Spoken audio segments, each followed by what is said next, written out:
fellow Slowpoke enthusiasts, and welcome back to video number 3. Today I'm going to introduce another segment that I had an idea for, a collection tour. I have a huge collection that's divided into all kinds of weird categories. I don't really complete sets. I kind of just look for certain cards that I like and find ways to justify owning them. So today I'm going to take you on a collection tour through my Japanese collection. My Japanese binder is chock full of holos, ultra rares, new cards, old cards, pretty much everything that you can think of is there in my Japanese binder. Now, a lot of collectors will kind of avoid collecting Japanese cards because in the Wizards of the Coast era of Pokemon, the Japanese packs all contained a holo. And for a long time, this kept those packs very inexpensive and affordable. I mean, rewind back to when I first started my Instagram page. I bought a Japanese base set booster pack for I think like $20 or $30. I haven't looked them up, but I can imagine that they're a little bit more than that. So I decided to take a look at these base set booster packs to see what they're selling for on eBay currently. July 19th, we have a base set booster pack with extras that sold for $135. Another one here for $135. We have one here for $203. These are the XY anniversary packs. So when you're looking for base set booster packs, you have to be very careful that you don't accidentally buy the 20th anniversary packs instead of the Japanese base set. Here are more continuing at $249.99, $269.99, $215, best offer accepted, $119. So looks like they're going for over $100, which is much more than I had originally paid for these things. Not something that I really am thinking about selling. I had purchased the first 3 packs in Japanese because at the time I thought that the English packs were way too crazy expensive, and now fast forward to right now where things are, I would never pay $64 for this. I paid $15 for mine back when I got it, so very exciting stuff here. Keep an eye on Japanese stuff. It's not just English that's valuable. All right, so here it is, the Japanese binder. This is where I house my Japanese collection. Ultra Slowpoke, I love it. I feel like this is the best sticker placement ever.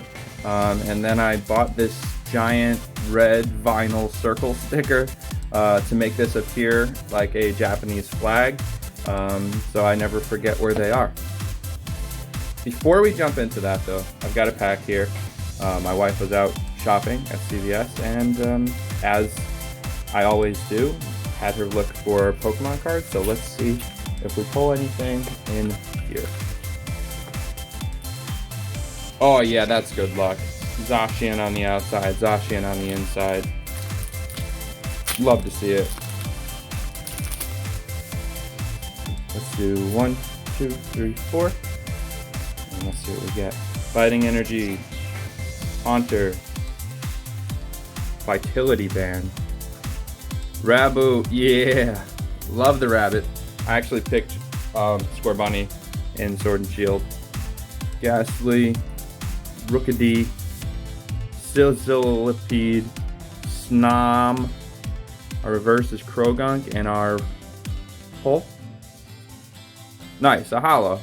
Copper Aja. Really cool. This holo pattern's neat. Great stuff. Okay, so the Japanese binder.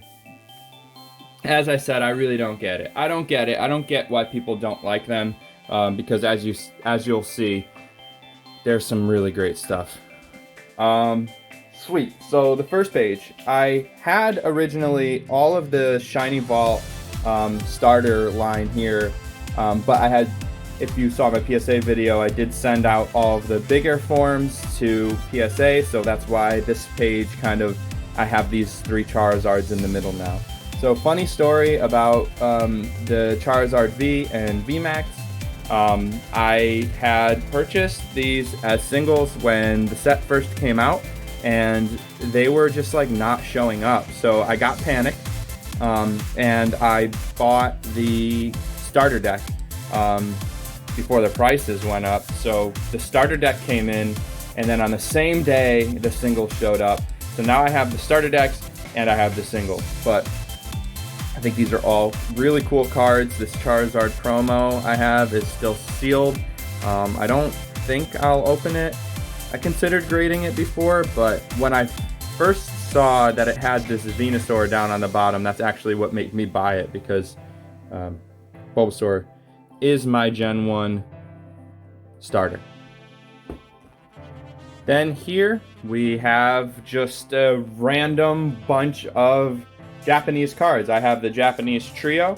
I actually have one extra base set Charizard that I plan to get signed at Arita, but with the event being canceled, I don't know if I'll be able to hold on to it long enough. I might end up selling it so I can get some more cards. And yeah, these are really cool. For the longest time, the base set Japanese base set Charizard was only like 20 bucks. I highly doubt it's still only $20. These CD promos down here are another like insane set, highly slept on, but now they're finally getting some recognition. I don't know, the artworks are beautiful. These remind me of the original games more than these do. So I'm happy to have these in my collection. I really would like to have a set of these in PSA 9 someday, but I don't think that's going to be happening anytime soon. But a friend of mine gifted me this card. It's got a little something up here. I have to clean that off. So I do really only need to get 2 more. So I guess it's probably closer than I think. If you've been following me for a while on Instagram, you know that I have a huge love for the Legendary Beast. This is my original trio that I got from a kid in that file folder, and these are also from that file folder. And for the longest time, people were selling these for crazy prices, and the file folders were like $15, but no one really knew where those cards came from, so I guess that's what happened.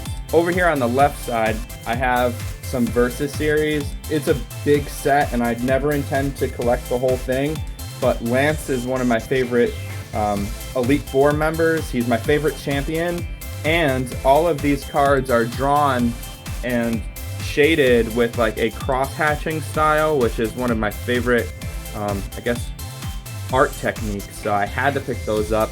Again, same thing goes for Legendary Beasts. I got this so I had a card to take a picture with on Christmas. Politoed's amazing, and Donphan's amazing. So those are my stories for those. And yeah, Dragonite as well, one of my favorite Pokemon. So this card actually is a banned artwork. The English version is edited. If you look in the background, there's like tombstones, and on the English version, they don't have that. So another reason to get Japanese cards is they just have artworks that you can't find in English. None of the Versus series exist in English. The CD promos don't exist in English. This is in English, this is in English, but this one isn't. So I think that Japanese cards are amazing, and anyone who doesn't, I really don't care.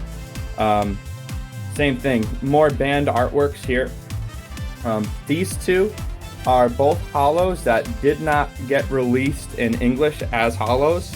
I believe there's one, a Beedrill from Neo Destiny, that's also holo that never got released in English, so those are cool. I'll be looking for that Beedrill someday. I don't know if there's any others from those early sets, but I know that these two did not get released in English as holos. So, really cool to have. And then of course the banned artworks down there. So I recently picked up these E-Series cards. The English versions are super expensive, and people underestimate the value of Japanese cards. With that in mind, I said I might as well get these ones. They were for a great price from a great seller on Instagram, 2 great sellers. I'm going to actually tag them in the description.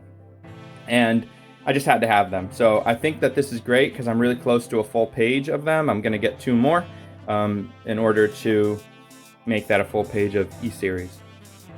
Scream Pikachu, Japanese only. There's some cards that you just have to get, and this is one of them. Amazing stuff. Red's Pikachu down here. Another one that is a Japanese exclusive. I think originally I wanted this binder to be just full of Japanese exclusives, but I just kind of continued to pick up things as time went on. Very funny story. So when Shining Legends first got released, I wasn't collecting for that long. And this came out and I was like, wow, what if that never comes out in English? And so I spent a lot of money on this card, too much money.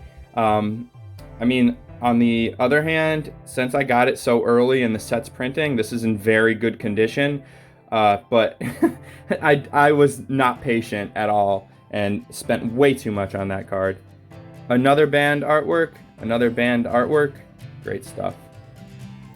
But here's where I was talking about the holo pattern on Japanese cards being different than English cards. The English version of this Kyogre does not have that like swirly holo.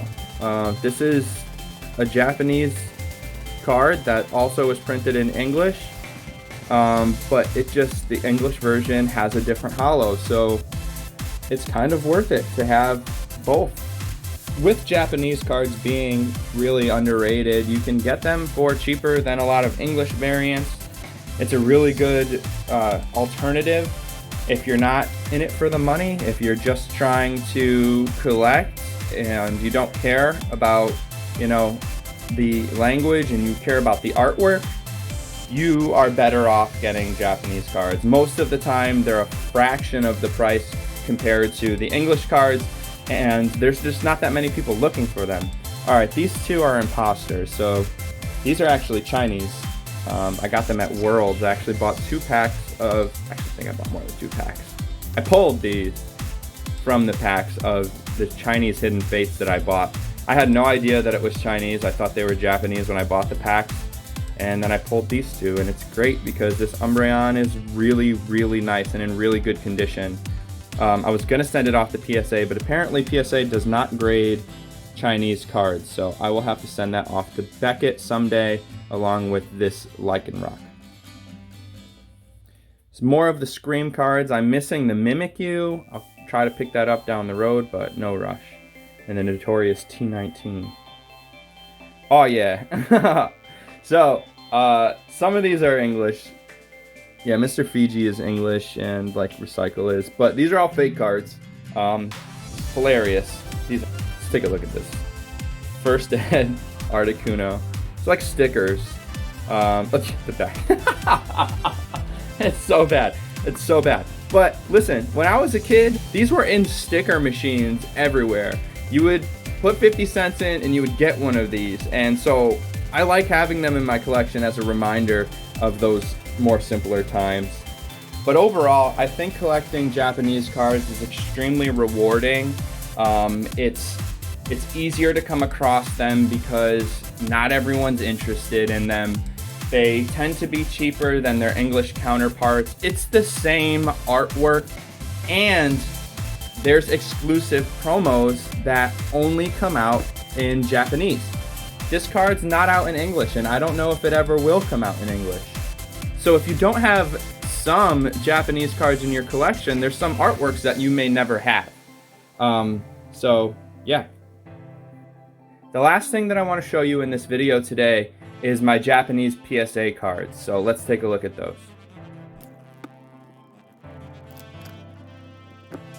Thank you again, Stu, for hooking me up with this beautiful, beautiful, beautiful Blastoise. 1/3 of the way to me having all 3 of the CD promos in PSA 9. I don't have too many Japanese PSA cards. I only have about 5, but I do have a bunch out at PSA right now. But I was sure to pick up the King's Rock duo here, Slowking and Politoed. I obviously love Slowpoke. This Slowking was actually the first PSA card that I bought. I bought it for $18. I was like, oh my god, that's so expensive. How am I going to spend that much on a card? And fast forward to now, where I do that almost daily. but I knew that I had to get the Politoed to match him because they are both from the Neo sets, and they both evolve using King's Rock. Great Pokemon, great cards. The last two cards I'm going to show off today are my PSA 9 Lugia and Ho-Oh. So in my last video, I talked about the PSA 10 English Ho-Oh and the PSA 8 English Lugia that I had. Back then, I was really concerned with having matching grades. That's a mistake that I hope to never make again. There's nothing wrong with having an 8 and a 10 together in a collection, but I was so caught up with it that I sold both of them because I really wanted to have a matching set. So fast forward to today, where I had to have them again. The English versions have become a little bit too expensive for me, and I don't mind having Japanese cards, so I think that these guys look great together. The Lugia is actually a super old PSA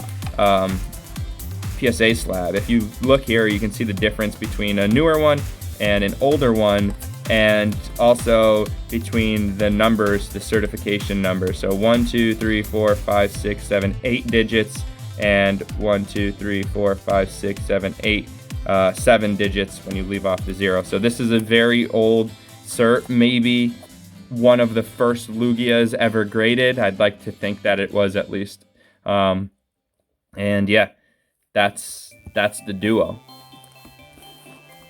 Moral of the story, a phrase that many of my best friends on Instagram use very frequently: collect what you love.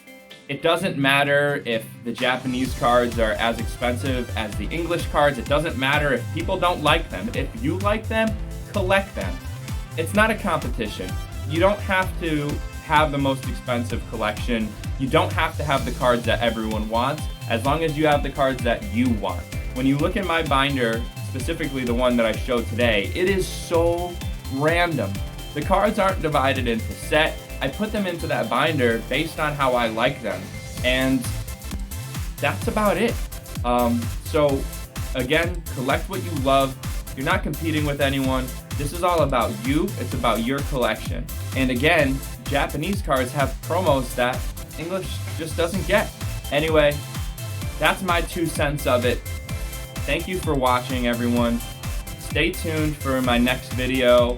I think I'm going to be doing a how-to video for some things in the community that I often get questions about.